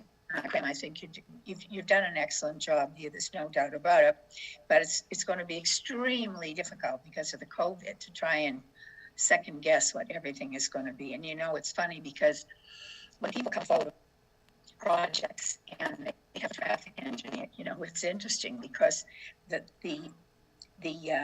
material is all there and it's backed up scientifically, but somehow or other for the people in the neighborhood, the perception is it's never going to be that it's going to be all right. So that's the only comment I want to make. Okay, thank you, Jane. Dave or Drew, any comments at this time? Yeah, I got a couple, John. Construction traffic. I know we're talking about permanent future traffic. of residents who will actually live in the area and want to abide by the town rules. But when you talk about the construction sequence potentially being 2 years for that project, in the amount of vehicles entering and exiting with one entrance and one exit, I haven't heard anything from the applicant or I guess peer review that they've heard anything regarding what are their proposals to mitigate hazards to the school children in that area during the construction timeframe. I guess I could wait for a response or keep going on, but I'm guessing that there hasn't. Drew, we did ask for a construction phasing plan or some construction management plan just to give some framework to that discussion. So we have nothing. Right, and Sean, I guess, has there been any proposed mitigation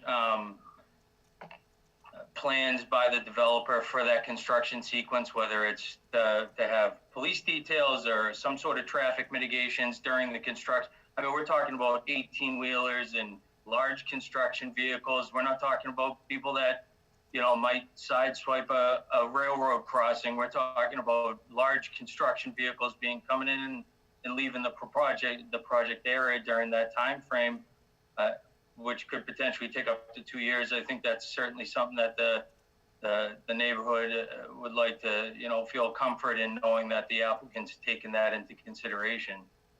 Yeah, we haven't seen any documentation on anything related to construction traffic or any kind of phasing or anything like that. Okay.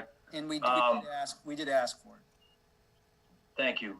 The other question I had was, and this might be for Robert, is there any potential that's been assessed as far as Willow Street?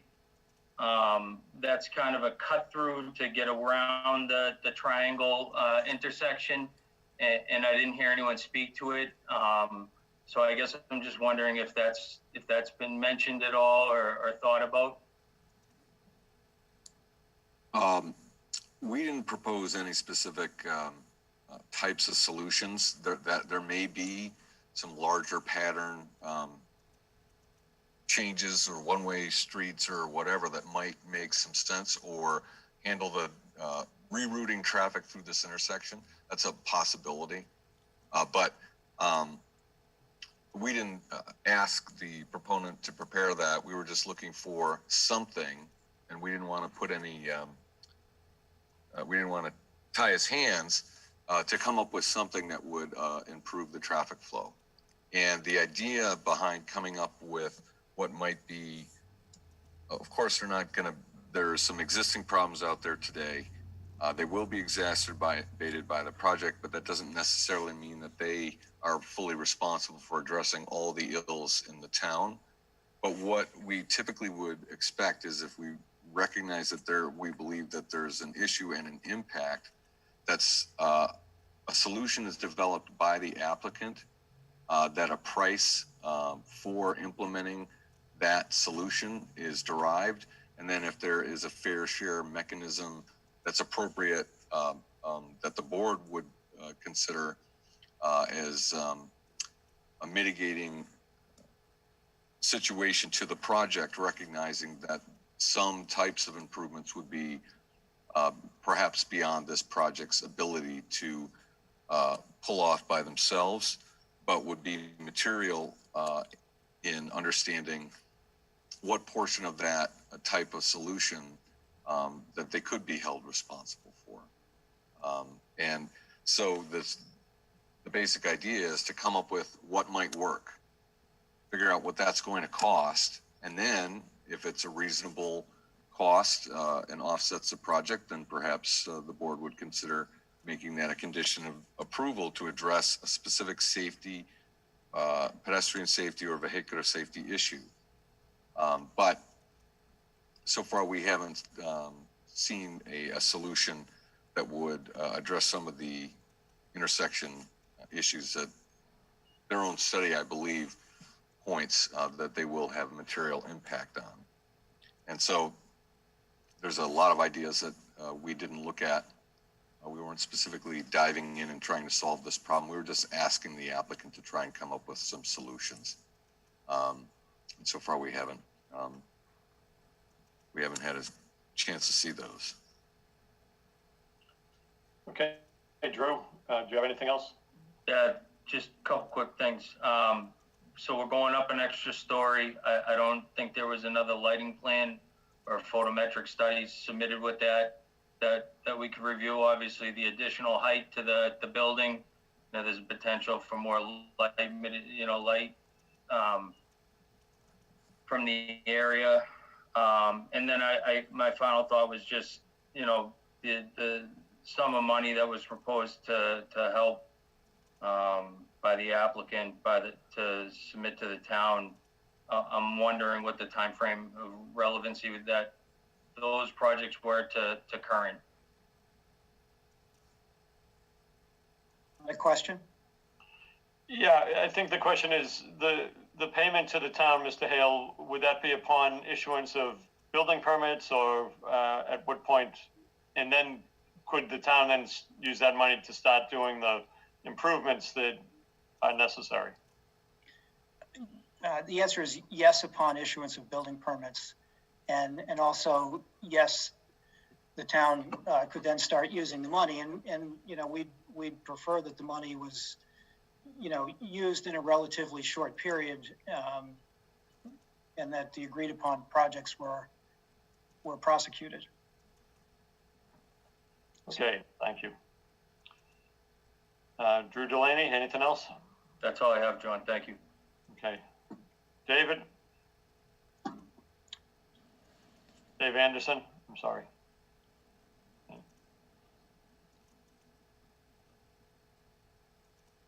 John, could I make one other comment?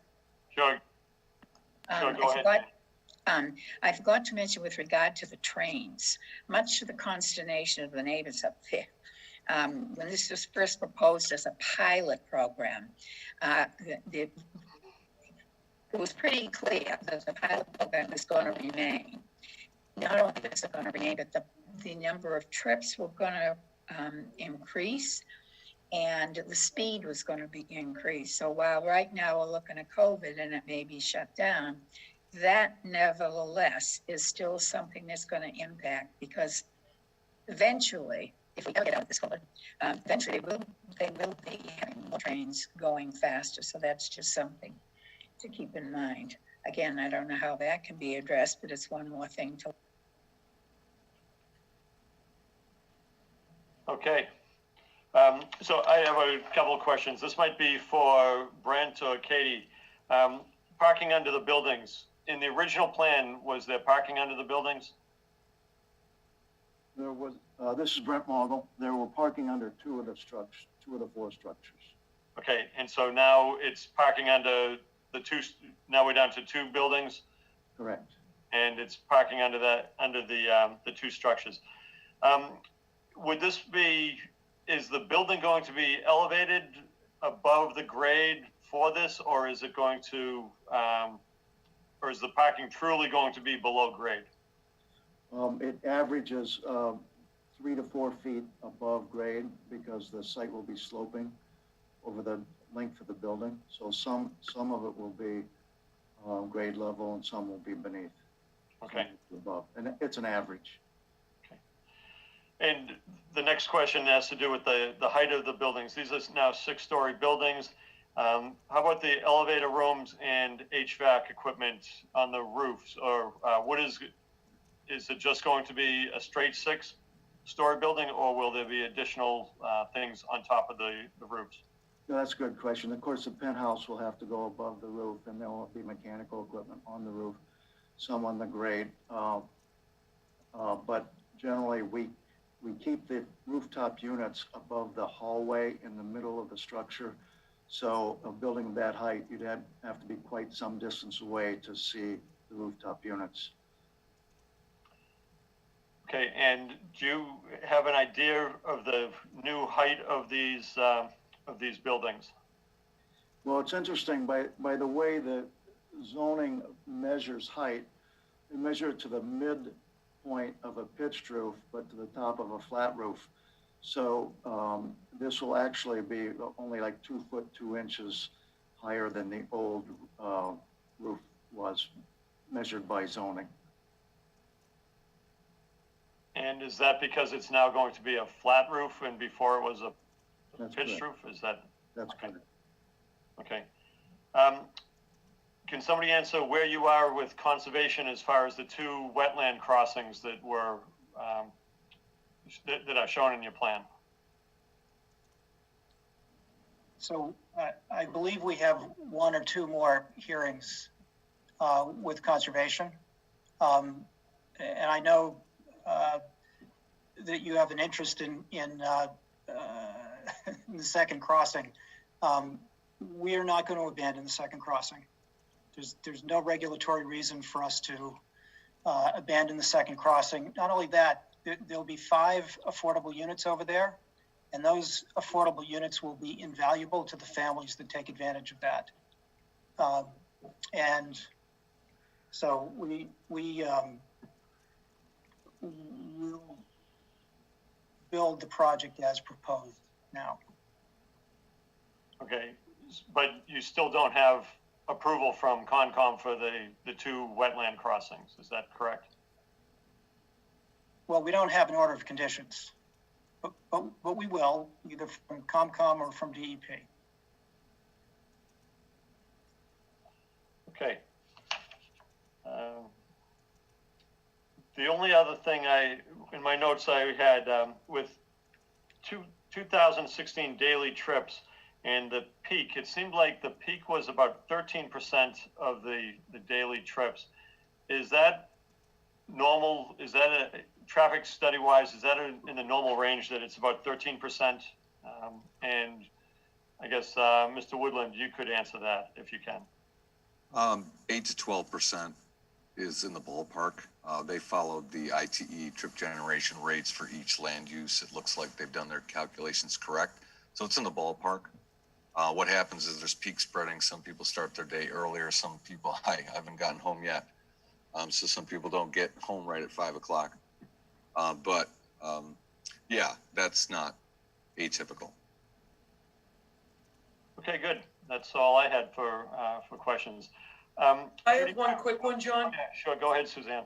Sorry, it's for Sean. I know that you were working on the safety of the railroad crossing being right at the entrance, the only entrance to this facility. Was the feedback that you got from the applicant sufficient? Wasn't what we had hoped for, but it's better than what we got on the triangle intersection. So Well, I still have some concerns, and I guess just a bit surprised because it's such a modest improvement that would sort of answer the question. So, you know, I need to look a little bit deeper into what we got. I mean, a lot of what we got was not responsive to our request. Some of what we got was, and it was illustrative. So I want to give them credit for that. I just remember you had mentioned something about an island, and that was about as far as I thought. Yeah, and really, this is all we're talking about. So Yeah. the move that Ken Cram showed can be precluded with a small island there. Now, to give its point, maybe the MBTA doesn't let us do it, but you know, I mean, it seems like a very simple olive branch to just do something that can demonstrably make that intersection safer and address an adjacency issue that we identified as a concern. You know, I mean, Rob will say he's not as concerned as I am. Maybe, you know, he's a traffic guy and I'm a civil guy, but I see people doing stupid things all the time. So it certainly be something that would make things better. Did you jump the tracks as a kid? I did a lot of things, and I still do a lot of wrong things. All right, well, thank you. I'm all set, John. Thank you. The only thing I'd throw out at the railroad track is what we were hoping is that they would be able to cite a regulation that they met that, and their conclusion in the report was clear that they felt that was safe and met a regulation or a standard. That's what we were kind of looking for, but I give them credit for developing the graphics that they did. I didn't like the idea of putting up an island per se. I don't know that that would be the right solution, but one thing that could be looked at is extending the arms across the intersection. So instead of only dropping down the arm to block one half of the two-way traffic. You just have a longer arm that shuts it both, and that would preclude it. Yeah. So there's different types of gates. You know, at the time that that gate was just updated, there wasn't an intersection 40 feet from it. So I think I definitely give the development team credit. I thought they did take a hard look at that question we had. I think ideally we would have had a more specific language saying we looked at this, it meets its standard, therefore we conclude that this is safe. We just wanted cover for the town in case there was some incident in the future. But relative to a potential solution, I think the type of crossing arms that come down that only block half the direction of travel allows for a zigzag movement, even though it may not be something that would happen on a regular basis or necessarily something that would be on the top of my list to try and address. We just want to make sure that the standards were met, and it was clearly stated that their engineer has reviewed it and says this will be safe. And in lieu of that, if there was a potential solution that would improve the safety or is warranted because of this new condition of a driveway being 40 feet from the center of the track, that was looked at more carefully. So I thought there was other issues, and again, I do give the development team credit for the additional survey they picked up that we asked for picking up the existing sidewalk. When they initially surveyed out there, they didn't have the conditions of the current sidewalk and crossing arms, which were fairly recently replaced, is my understanding. And so the new plans that they had showed the existing conditions of the equipment out there. And, you know, I give them credit where credit is due, but I wouldn't put up an island to block their driveway. I would put up longer arms so that in both directions of travel, nobody could do a snake move through the intersection. And I'm not suggesting that that's what they have to do here. What I think Sean was looking for is that they looked at all of the alternatives and nothing was warranted for them to have to implement to preclude a potential unsafe maneuver. So I had different. I think it goes back to the issue that I think from the very beginning, everybody's been concerned about how close this project is to the railroad track. Yeah. It seems like a missed opportunity if we don't do what we can to make it better, if it's reasonable. So to Rick's point, I think that's a better idea than what I had, but I'm not a traffic guy, so I have an excuse. And I brought him, he's the smart one. But you know, I just think it's something that there's a lot of sensitivity, there's a lot of drama to it, that we should be looking for ways to make it better, not just looking for ways to sort of pass it on. So, Mr. Chairman, and Ken's going to cringe when I say this, but we did study this issue. I made Ken read a half a dozen studies. One study that covered 7 Midwestern states stated that for gated rail crossings, you could expect 1 accident for every 1,000,000 crossings. So a train had to go through the crossing 1,000,000 times. 1,000,000 times. So, you know, at our current schedule, we're looking at 124 years. So I took this seriously. Ken took this seriously. There are solutions where they have gates that cover all lanes of traffic, and I think, you know, they're all controlled by whoever controls the right of way, the MBTA, whoever it is, and this is a rural road. I think they just put these in. They decided that this was a safe solution. And I think it is. I think they're, you know, and by the way, you know, people coming out of our development are no more likely to break the law than anyone else. Why are you talking about people breaking the law, Mr. Chairman? Because in order to cross the tracks while the light is flashing, you're breaking the law. The light flashes, you have to stop.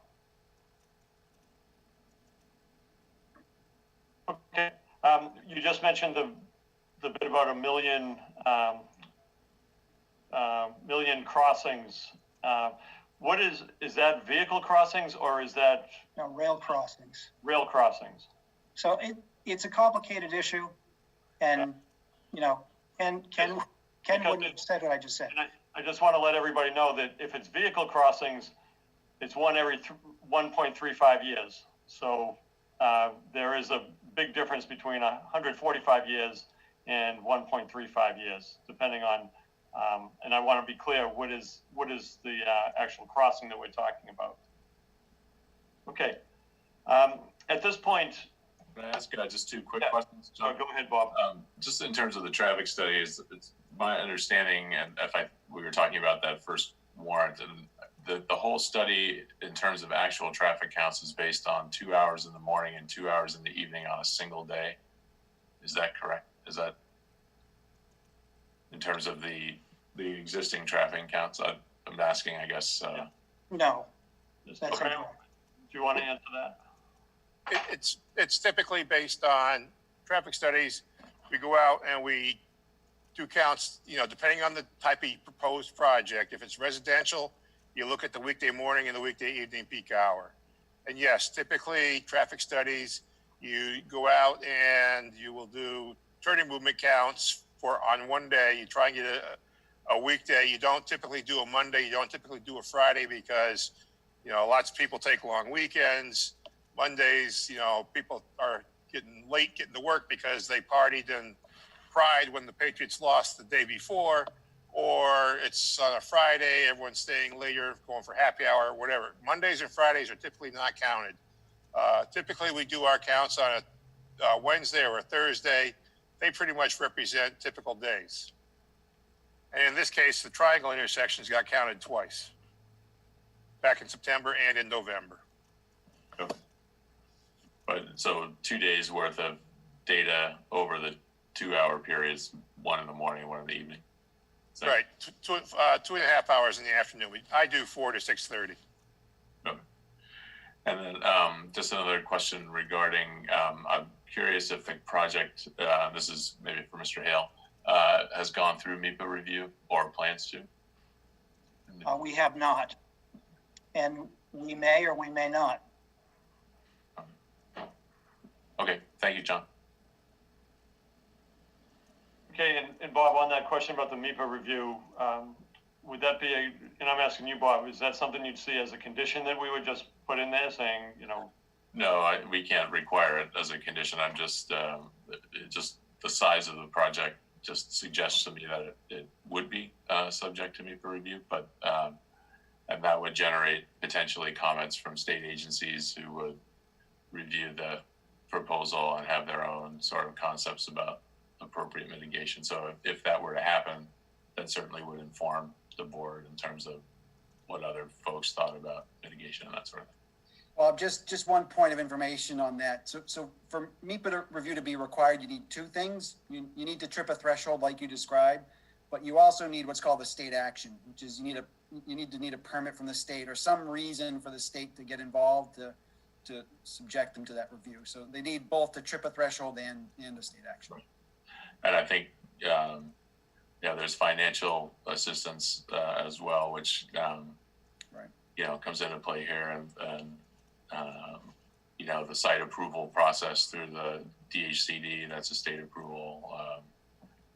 Request for a superseding order of conditions is also a state approval. So I'm just, there could be others. I'm not, doing a state permit analysis of the project or anything, but it just struck me that there's a likelihood of it. And,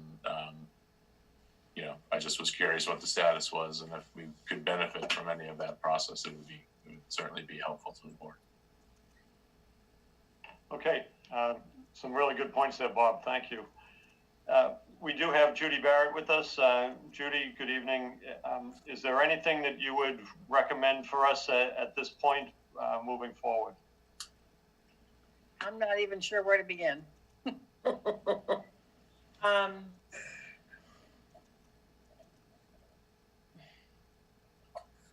You know, I'm a little bit baffled about why there seems to have been a disconnect between what the peer review consultants were suggesting and what the applicant came back with. I'm just really concerned about why there seems to be so much confusion, especially where the applicant is so determined to bring this process to a close pretty soon. It just seems to me that there's a lot of loose ends here, and I'm not quite sure. I'm just not used to seeing this at this point. So I'm not sure I have a comment, John, as much as just kind of a concern about where we are with this project. Okay, because I do have one thing I was going to ask you this, Judy. Is it appropriate now to have the peer reviewers and the applicants, traffic engineers, collaborate to solve some of these issues that have been identified? Should they be collaborating, or is that not? I think they should. I mean, I think they should be communicating. I'm sure, you know, I would suggest, Sean, I'm not sure of everything you've been giving to Ashley, but in light of the confusion that seems to have ensued here, it would probably be good for whatever it is that you guys discuss to follow up with some kind of a technical memo or something to Ashley, just so there's a matter of record here as to what your understanding is. You know, and you may have already been doing all that. I'm just saying, I think it sounds like somebody needs a piece of paper to kind of document what the discussion was. So that would probably be a good idea. But yeah, I mean, I think these consultants need to be talking. And if they need to bring the peer review architect in so that everybody who's on the technical side of this is talking, so the board gets, you know, consistent and coherent recommendations. Yeah, I would just say these people need to get in a room together.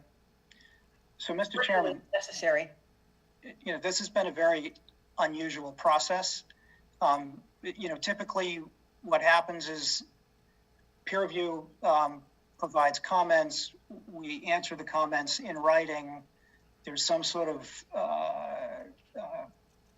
communication that goes on, but we're 9 months into this project. And, you know, I think one of the things that I think needs to be recognized is that the triangle is not directly in front of our project. While we impact it, the impact is limited, and there's a lot of private property around that triangle. And, you know, there's driveways. There are things that, you know, it's not just the peer reviewer and us, it's really the town. And what works, you know, I think our approach to provide funding is a good approach. You know, if I propose something and it ticks off some property owner who lives adjacent to that, that's not appropriate. I don't think that's the issue. I mean, my understanding is that typically you come to some agreement about what what's the appropriate mitigation. There's a price associated with that, and some percentage of it is the applicant's responsibility, and some of it may be the town. But it's not even clear to me yet what the appropriate mitigation is. I'm not sure there's any agreement about this. And you know, I think that's just the point, isn't it? I don't know. I've never seen an application go through a process in quite such a disjointed way. Usually I see applicants and their consultants really trying to work with the peer review consultants to come to some consensus. Are you serious? Yeah, I am. We've been prevented from talking to town officials and from peer review from the get-go. I've never seen anything like it in my life. Well, geez, that was part of the work session. So I don't think you were prevented from talking to people then. But since then, what have we got? It looks to me like your application's in chaos, sir, to be honest with you. Okay. No, my application is on the money. Okay, so Judy, I think you answered my question, which is, you know, should the peer reviewers and the applicants, engineers, and traffic folks be collaborating? And I I guess they should have been all along, and maybe we'd be further along if they had been. I can't comment on that. All I can say is, yeah, I think if you guys want to get to a place where you can write a permit that some poor building inspector can actually interpret and apply later, that people need to get a lot closer than they are right now. Okay. I don't want to see a permit come out of this with 200 conditions associated with it because there were too many loose ends at the end. All right. I agree. It's much better to have things agreed upon in this process as opposed to conditions that are then going to be hard to interpret. So, okay, Town Council, Amy Questle, good evening. Any guidance for us at this point? Well, as the person that's going to be drafting the decision, I would also not want to see 800 conditions. I would agree with Judy, and I would agree with Sean that this is quite disjointed and fragmented. Mr. Chairman, I would like to remind the board. Mr. Hale, she's talking. Can you hear me? Is that? Oh, okay. We could hear you. So I would also agree that that the traffic, particularly with traffic mitigation, that does need to be addressed in a different way. I think there's other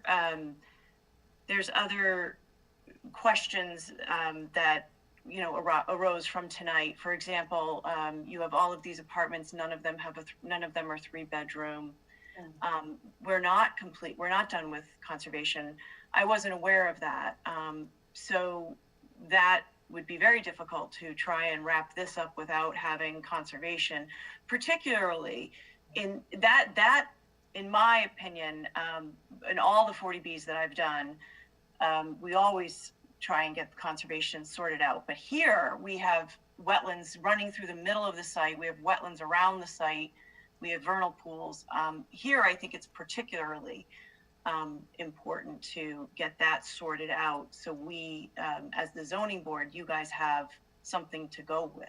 You have a wetland line to actually work with and say, is the project, located in the best places? Are these buildings in the right places? Things like that. So the applicant has submitted a letter in writing stating that he's closing the hearing on November 10th. I have reached out to applicant's counsel twice, both counsel. I have not had the courtesy of a reply from either one. I had a clarifying question on that. And so again, I'm kind of in the same, I'm also a little bit confused, and I'm not sure which direction this is going in because, I'm not getting answers to questions that are being sent. So, Mr. Chairman. Yes, Mr. Hale. I would like to remind the board that at a previous hearing, you were asked if there would be further work sessions, and your answer was no. So to blame us at this point for miscommunication is inappropriate. And we do intend to wrap up the hearings on the 10th. I'd be glad to have our team meet with Sean and Rob before that, but that is what I wrote, and that's what I meant. Okay, understand that.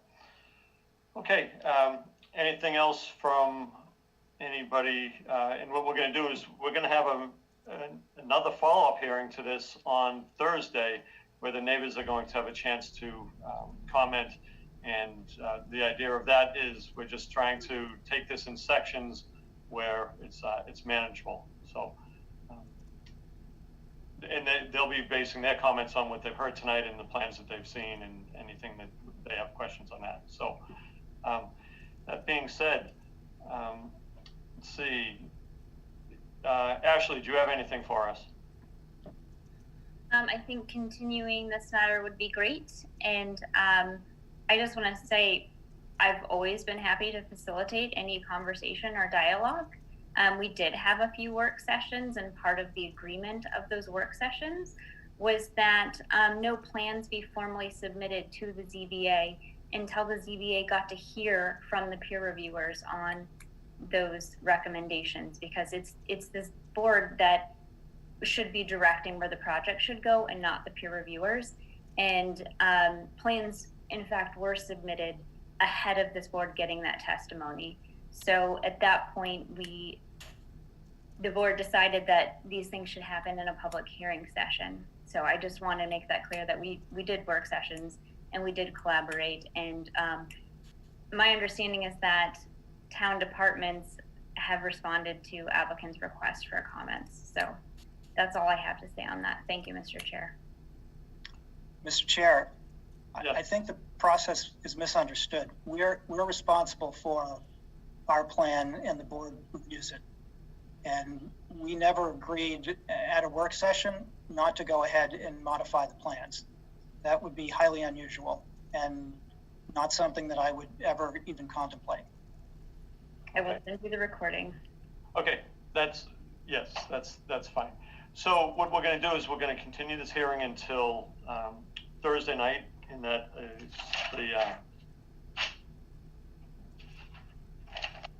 that is November 5th. It will be another Zoom meeting, and let's see, and yes, so we will, could I have anybody else have any questions or comments? Ashley, we'll do it as a Zoom meeting. That'll be set up, and the neighbors, the purpose of that meeting is for the neighbor comments, because I think they've been listening in tonight, but they have not been participating. Okay. Very good. Could I have a motion to continue this until Thursday, November 5th at 7 p.m.? So moved. Moved by Suzanne. Second by Jane. Okay, any further discussion on continuing until Thursday? Okay, this is a roll call vote to continue until Thursday. Bob Fitzgerald. Aye. Jane Coffey. aye. Suzanne Murphy. Murphy, aye. Drew Delaney. Aye. Dave Anderson. Aye. I'm John Lee. Aye. Okay, so this is continued until Thursday, November 5th at 7 p.m. We look forward to seeing people then. Okay. Very good. Let's see, Amy, that is Amy Quessel. Anything else for us before we all start checking out? No, I did inform Ashley. Unfortunately, I am not available on Thursday night. I have a town meeting that I'm covering, but I think you'll just be listening to comments. So anything that comes out of that, Ashley will relay to me. But I apologize for the scheduling change. That's good. Okay. Just one question too. Should we be penciling in the 10th, or just as a procedural matter, follow up? I guess if the applicant had mentioned that the 10th might be the drop dead date, so I don't know. I'm not sure where he's coming up with this. I guess Amy, can he have us close the hearing on the 10th? So the hearing for tonight was obviously was continued. There was a motion made. So so in general, not this project, but any other any 40B project, if the applicant requests that the hearing be closed, the hearing should be closed. And we will base our decision on the testimony in the record. And so therefore, for an applicant to, close before questions are answered is not beneficial to anyone, in my opinion. But that's in speaking in general terms, not in terms of this project, of course. Thank you. Yeah, yes, okay. I think we'll be having conversations with council on this. So. Correct. And the other thing, Mr. Chairman, to remember is also the regulations provide that once the hearing is closed, the Zoning Board of Appeals has 40 days to issue a decision. Right, and my concern is that even if, whatever we have for time, but if we do not have further testimony and input and solutions to some of these issues that have been brought up, it's going to be hard to have a good decision, so. That's why I said I was concerned about a decision with 200 conditions associated with it. Because that's what ends up happening. So we I mean, they won't even be through conservation by then. In general terms here, so. Yes, Yes, yeah. generally. They probably won't be through conservation yet. Okay, so that's where we are, and still got people on, there's still 29 participants out there, so the neighbors are still hearing this and listening, so. Okay, so let's see, Ashley, we did get, I'm sorry, Amy, we did get minutes from our last meeting. I did have a chance to review those. I don't know if everybody, other people had a chance to review the minutes from the previous meeting. If you did, does somebody want to make a motion about approving those, or are there any? Make a motion, then we can discuss it. I'll make a motion to approve the minutes of, is it October 28th? Okay. Motion made by Bob. Could I have a second? Second. Second by Suzanne. Any further discussion? Any corrections or anything to change on those minutes? That looked great to me. Okay. Good. Okay. Roll call vote for approving the minutes. All those in favor, Bob Fitzgerald. Aye. Jane Coffey. Aye. Suzanne Murphy. Murphy, aye. Dave Anderson. Aye. Drew Delaney. Aye. Okay. Okay, those are approved. Okay, Ashley, do you have anything for us? No, thank you. Okay. Amy, anything else? As in me? Yes, you, Amy, yes. No. Very good. I will see everybody on Thursday night. Thank you. Thanks, everyone. Thank you. Bye. Thanks, everyone. See you guys later. Oh, did you listen to adjourn? Oh, I'll make a motion to adjourn. Sorry. Second. second, made by Suzanne, second by Jane. Yeah. Roll call to adjourn. Sorry about that. Bob Fitzgerald. Aye. Jane Coffey. Aye. Suzanne Murphy. Oh, I thought you said Dan. I'm like, who's Dan? Murphy, aye. Drew Delaney. Aye. Dave Anderson. Aye. John Lee, aye. Okay, motion to adjourn. Good night.